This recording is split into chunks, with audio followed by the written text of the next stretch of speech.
সালাতে দোয়া কবুল হয়। সালাতে দোয়া কবুলের 3 জায়গা। একটা হচ্ছে তাকবীরে তাহরিমার পরে আমরা সানা পড়ি না, আমরা তো একটা পড়ি।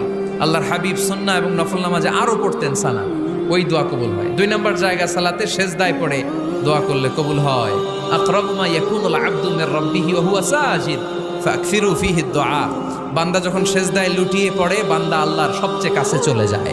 তা কিন্তু বিশ্বনবী বলে সেজদাটা তোমার রবের কুদরতি পায়ের উপরে পড়েছে। সেজদায় পড়ে দোয়া করেন। সালাম ফিরানোর আগে বিশ্বনবী দোয়া করতেন, লা ইউসাল্লিমান্না আহাদুকুম হাত্তা ইয়াতাআওয়াযা মিন আরবা'a।